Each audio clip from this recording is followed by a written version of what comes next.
Today India ప్రేక్షకులకు స్వాగతం. నేను మీ మొహమ్మద్ అబ్దుల్ బారీ పటేల్. ఈ రోజు ముఖ్యాంశాలు.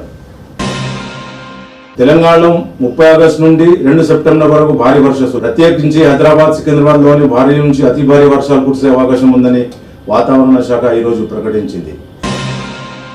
బీఆర్ఎస్ ఎమ్మెల్సీ కవిత జైలు నుండి విడుదలై ఢిల్లీ నుంచి హైదరాబాద్ బయలుదేరి వచ్చారు. బీఆర్ఎస్ శ్రేణులు శంషాబాద్ ఎయిర్పోర్ట్ లో ఆమెకు ఘనంగా స్వాగతం పలికారు. దీంతో పాటు జై కేసీఆర్, జై కవిత, జై బీఆర్ఎస్ అనే నినాదాలతో శంషాబాద్ ఎయిర్పోర్ట్ దద్దరిల్లింది. దేశవ్యాప్తంగా పాస్పోర్ట్ సర్వీసులు 5 రోజుల పాటు నిలిపివేస్తున్నామని అధికారులు ఈ రోజు వెల్లడించారు. పాస్పోర్ట్ అడ్వైజరీ ఒక ప్రకటన విడుదల చేస్తూ పాస్పోర్ట్ సేవా పోర్టల్ టెక్నికల్ పనుల కారణంగా ఉన్నందున 29 ఆగస్టు అర్ధరాత్రి నుండి 5 రోజుల పాటు ఈ సేవలు అందుబాటులో ఉండవని అధికారులు తెలిపారు.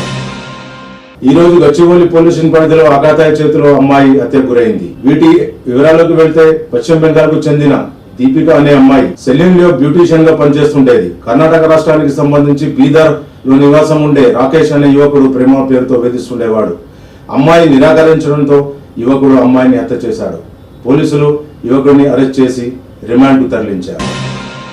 కోల్కతాలోని ఆర్జికల్ హాస్పిటల్లో రేప్ చేసి హత్య చేసిన సంఘటనలో మాజీ ప్రిన్సిపల్ సందీప్ ఘోష్ కు సిబిఐ సుమారు 100 గంటల పాటు విచారించింది. ఈ కేసులో ఇంకా విచారణ జరగవలసి ఉంది.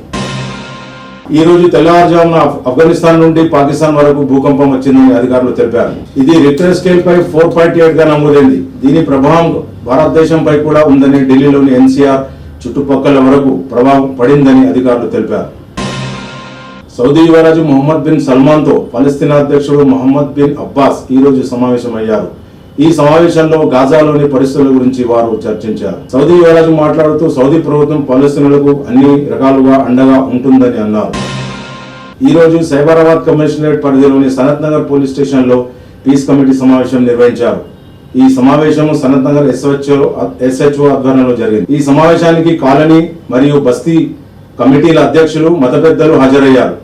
మిలాదున్నబీకి సంబంధించిన ర్యాలీలు ప్రశాంతంగా వాతావరణంలో నిర్వహించాలని కోరారు.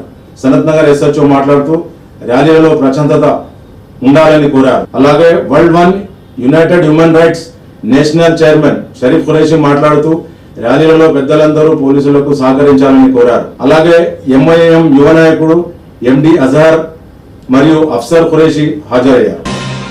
రాష్ట్రంలో తెల్ల రేషన్ కార్డుల జారీకి దరఖాస్తులు ఈ నెల 17 నుండి ప్రారంభిస్తున్నామని ముఖ్యమంత్రి శ్రీ రేవంత్ రెడ్డి ఈ రోజు ప్రకటించారు.